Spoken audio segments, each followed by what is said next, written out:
Hey, it's Benji Cole, son of Al Cole from CBS Radio and host of the syndicated talk show, People of Distinction. The talk that gives you an in-depth view of some of the most dynamic, intelligent, and successful people on the planet. Run to our website, alcoleenterprises.com for more info. Email me at benji@alcoleenterprises.com if you'd like to get involved with what we have going. And as always, please continue to like and follow our broadcast because People of Distinction is a nationally and internationally syndicated show because of listeners like you. Our shows are available across all major podcast distributors as well as YouTube. And if you keep following, we're going to continue to put out the content. We appreciate the support. Continue to like and follow and sit back and strap in because on the line with us today, we have Peter W. Ashooh. We're going to be discussing his amazing book, Chasing Shadows, Terrorists, Gangsters, Bankers, and the Al Capone Method, the FBI in a post-9/11 world. That's available for purchase through Amazon as well as barnesandnoble.com, pretty much all the regular online book resellers. And people, you're going to want to head on over there and pick up copies of this book. I'm going to tell you why you want to do that in just a moment. Before we go any further, though, I want to take this opportunity and point out the fact that Pete was brought to our network, People of Distinction, today by one of the best firms in the business. People, if you follow us, you already know I'm talking about CITI of Books. So for my writers out there who have gone through their process creating your masterpiece, although now you need help moving the book you just developed. Well, if that's you, I'm talking directly to you. Contact CITI of Books. They're one of the best in the business to do it, and this is what they specialize in, people. So you got to head on over to cityofbooks.com today and gather all the ways that their fantastic team is going to help you do just that.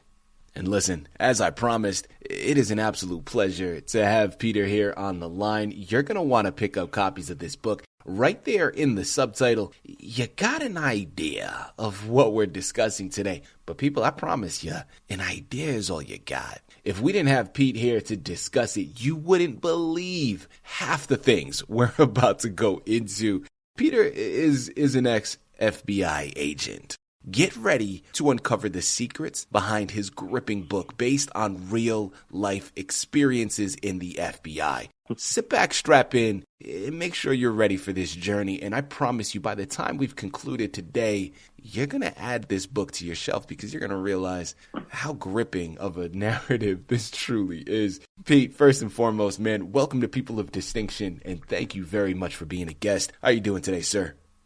I'm good, Benji. Thank you. It's a real honor to be here.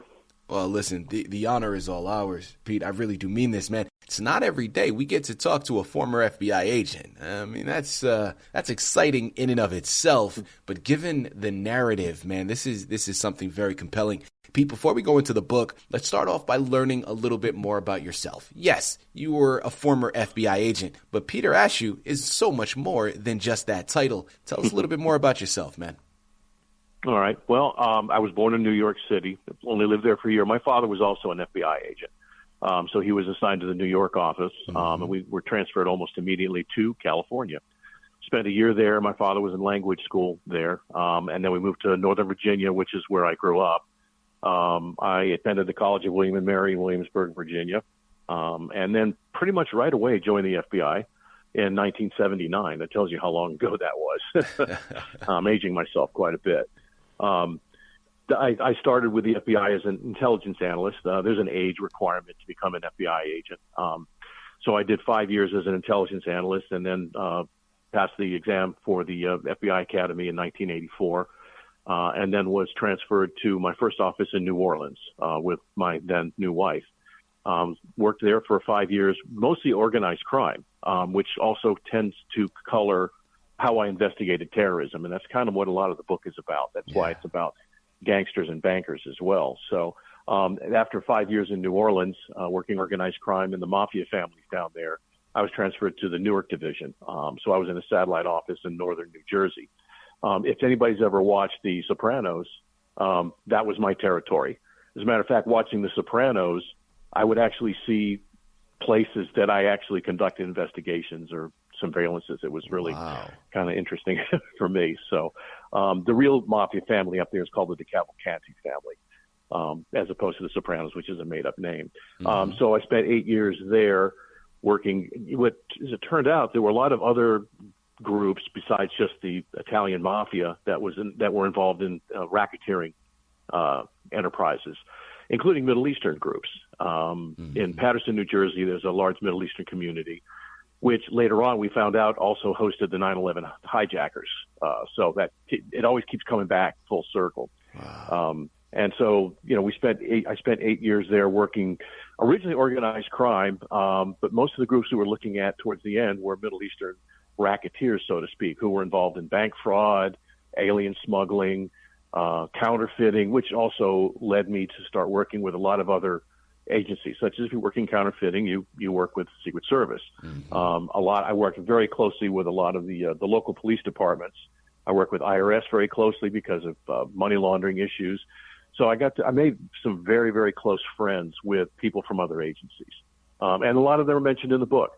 I feel it's very important to make sure that, there's that old cliche that the FBI comes in and steals your cases, which I find is totally untrue. I shared more than anybody ever shared with me. So I'm still in touch with a lot of the, matter of fact, none of the individuals mentioned in the book are still very good friends of mine. And so, after 8 years up in the Newark division, I decided I wanted to get back to Virginia. By then I had 3 kids, 3 sons. And so I put in for the FBI Academy and went down to Quantico, Virginia, and taught at the FBI Academy for 3 years. There's an area in the academy called Hogan's Alley, which is a simulated town. So we taught, how to enter a room, how to stop a car properly, and then also just to interview people and build a case. So after 3 years, I was ready to go back to the street. So I stepped down and went to the Washington field office, where I started working organized crime for about a year, and then 9/11 hit. So the day of 9/11, it was in a satellite office in Northern Virginia, and we were all watching the planes hit the Pentagon. Hit the World Trade Center. Yeah. And then we thought, we felt obviously very bad for New York, and also for our New York office, because we knew they were going to be the tip of the spear.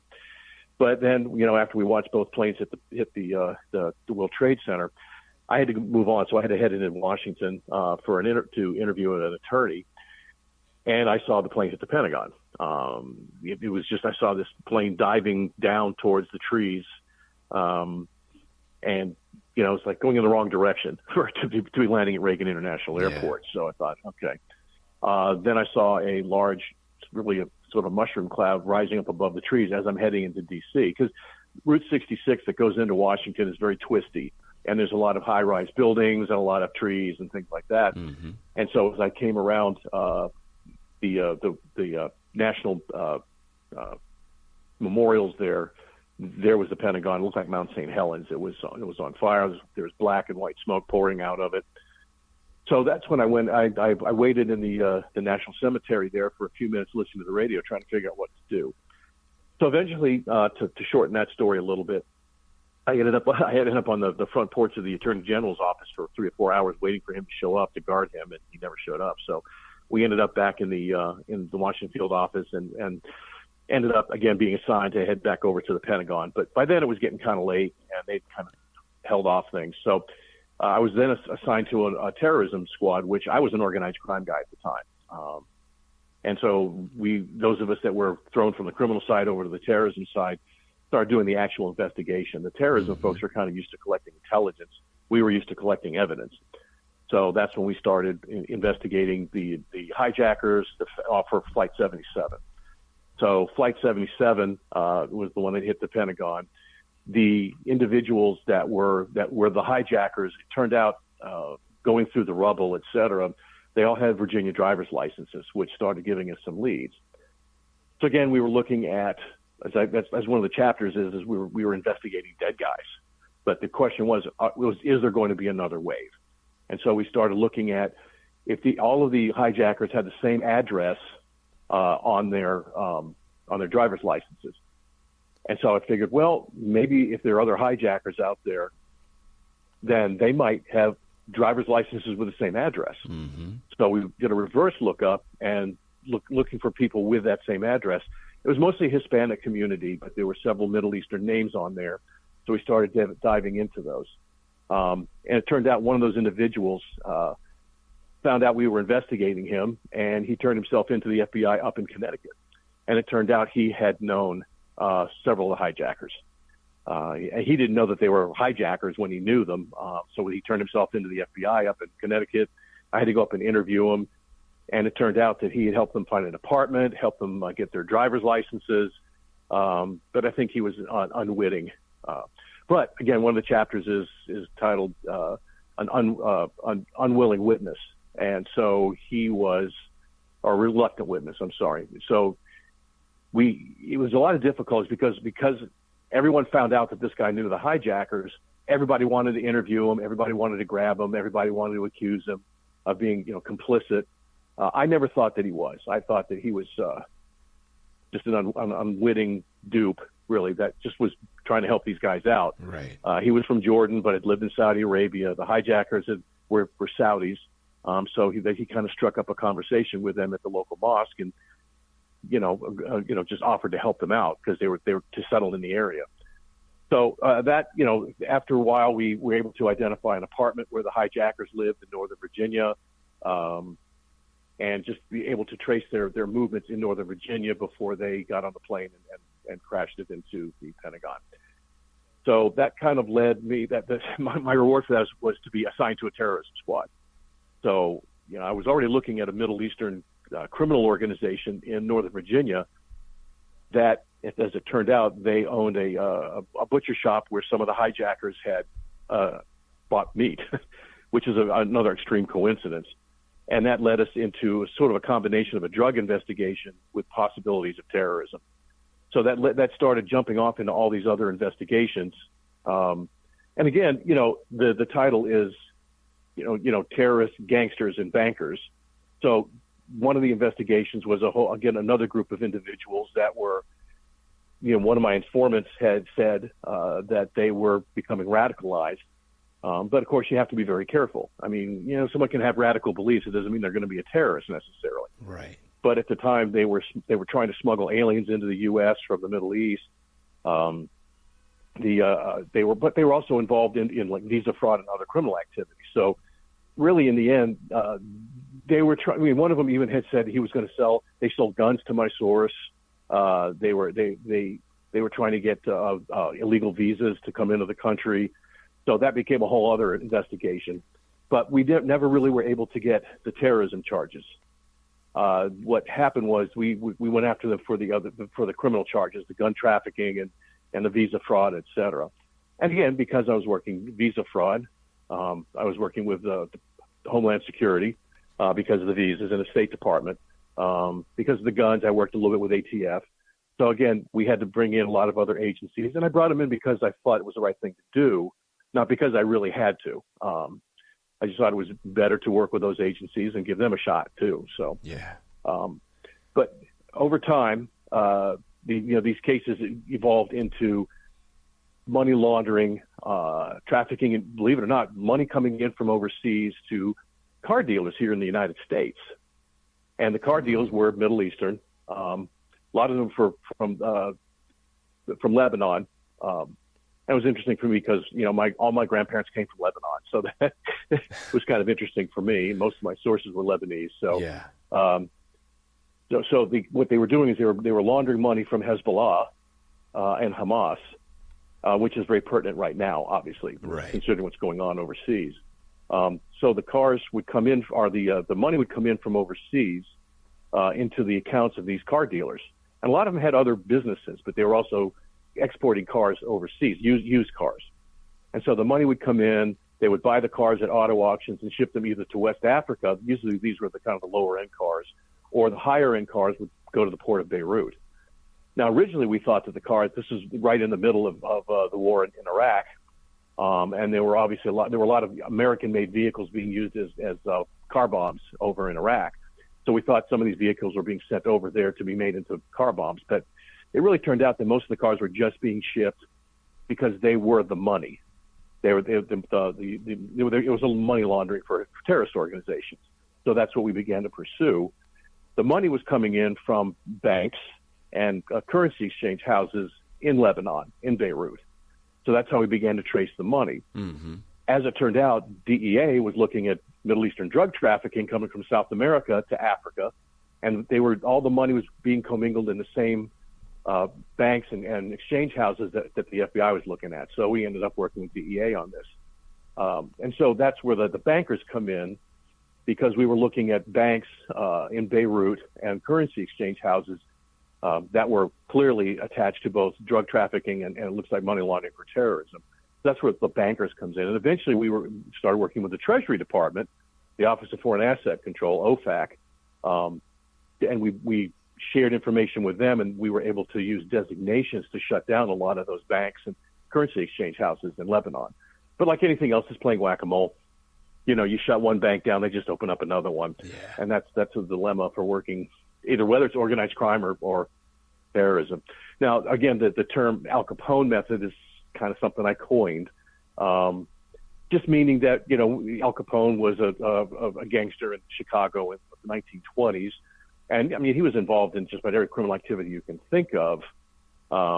But the government was only able to get him on tax evasion, right? So you use whatever, other criminal activity that you could prove. Mm-hmm. You don't want to make something up. You don't want to invent something. And so that's how Al Capone was at least taken off the playing field. So that became a methodology that we used a lot as we moved along. And I was able to connect with other FBI agents and other divisions that were looking at the same thing. And so we had a lot of conferences collaborating on this methodology of going after them for the money laundering and other criminal activity. They were also shipping guns. So we had one case that dovetailed. Each one of these investigations, dovetailed into another investigation because it was such a large network and it was international. There was one individual in Northern Virginia who was shipping guns to Beirut.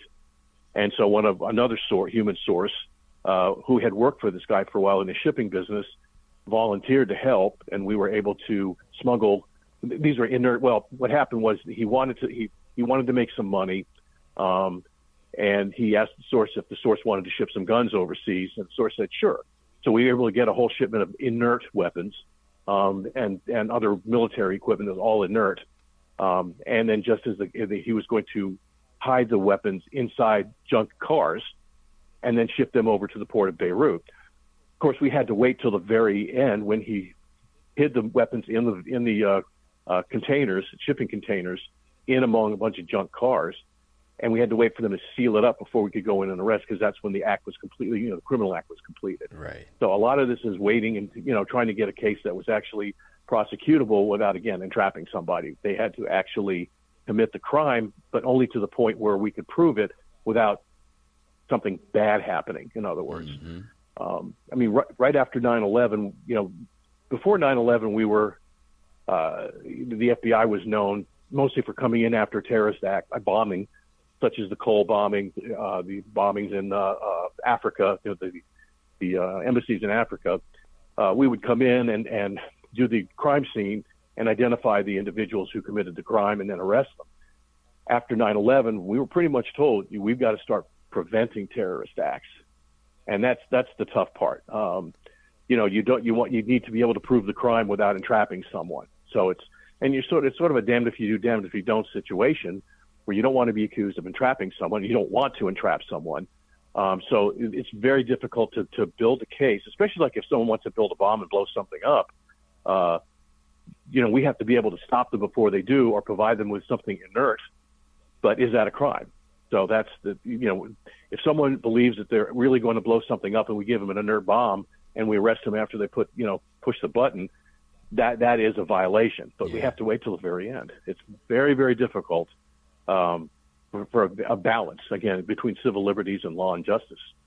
It starts with this book. It's called Chasing Shadows. It's at Amazon and Barnes & Noble by Peter W. Ashooh. Head on over there and pick up your copies, because this is so compelling. A follow-up that I wanted to go into, which one of these investigations, or any number of them, really served as the main point of inspiration for this book? I think a lot of it was the combination. Well, there were several investigations going on at the same time. Agents, it depends on what you work. If you're working, say, white collar, you might have 15 cases. because they're all relatively short-lived. If you're working organized crime or terrorism, you may have only maybe one or two investigations because it has multiple subjects. All right. I mean, if you're working a mafia family, you've got maybe, 25, 30 people to investigate. So that just depends. So the investigation that I was working at when 9/11 hit dovetailed right into 9/11. And so after 9/11 occurred, that case became even more important, and it turned into wiretaps. It turned into undercover operations. And so I think that really 9/11 sparked it and that's just the second half of my career, again, because I was in New Orleans and Newark prior to that. So, but that's what started really what the book is about. And the book goes back and forth between New Jersey, because of some of the cases that we worked up there were criminal cases, but they had possibilities of being terrorist investigations. But I would say that 9/11 did that because it flipped over into so many other investigations that really arose from the 9/11 investigation, plus the Middle Eastern drug case that I was working that combined itself with 9/11. So I would say 9/11 was probably the catalyst for all of this. But also because I had other investigations that were already going on that coincidentally ran into 9/11. So I would say 9/11 to not to go into to be any more verbose about the whole thing. So. And listen, I can sit here, I can talk to Pete for hours, okay? People, I know you can't see me, but I'm at the edge of my seat, okay? I am just hanging on. As we start to close out, curiosity for myself here, Pete, how do you think your perspective on your time in the FBI evolved through the process of writing and publishing this book? Or has it shifted at all? No, I don't think it has shifted. I think that writing the book was sort of cathartic. If you look at, say, the military and people who have been in combat and they suffer a certain amount of PTSD, and one of my sons is a combat veteran, so from Afghanistan, and you look at that, and it's from sometimes a short period of time. A lot of them, had many, many deployments, but if you look at law enforcement, I mean, my career lasted 35 years. And so I was involved in probably over 20 undercover operations where I was the undercover, agent. So, there's that kind of stress, that just stays with you, even after you retire. And I retired. I mean, FBI agents are required to retire at 57. You have to retire at 57, mandatory. They were dragging me out the door, on my last day. And then I returned for 5 more years as a Department of Defense liaison to the FBI. I mean, right back to the same office, which was kind of funny. And I was working the same issues, just from a different perspective. So to me, it was just more, writing the book was just a way of, sometimes, honestly, you do very often feel unappreciated. There's a lot of, fighting with management, fighting with prosecutors, trying to get things done. You're dealing with a lot of, risk-averse people who are just sort of careerist types. And I do cover that in the book. I mean, I'm not going to, I didn't hold anything back because I felt sometimes these things need to be said. And so I don't think that my perspective has changed, although I will say that the FBI has kind of gotten into politics over the past couple of years, and I won't delve into that any further, but, there is a little bit of a different culture now. And matter of fact, I had lunch with one former and 2 current agents, last week. And, we all kind of have the same feelings. We love the job. We love the agency. We loved what we were doing, in spite of. A lot of times it's just in spite of all the roadblocks and some of it's just nature, some of it is just dealing with people that are not really thinking about the mission as much as they're thinking about their career. I was concerned with the mission. I could have gone up in management if I wanted to, but I liked working cases and putting bad guys in jail. Yeah. So I think the purpose of the book. I think it just a lot of people while I was on the job kept saying, Pete, you need to write a book, and I thought, oh, come on, guys, thanks, but. And then it just got to the point where after having been retired for a few years, I thought, you know what, maybe I should just go ahead and write the book. So I did. This is the precipice to that knowledge you've been searching for. Head on over there today, pick up your copies, get lost in it all. While you're at it, get it as a gift for someone else to add to their shelf, because I'm telling you, this book is something you're not going to be able to put down. You want to gift it to someone else so that they can get lost in it as well. Again, it's called Chasing Shadows by Peter W. Ashooh. Head on over there today, pick up copies, and do just that. Pete, this has been a true pleasure, man, an absolute delight. Thank you once again for being a guest on People of Distinction. Well, thank you very much, Benji. I really appreciate having me on.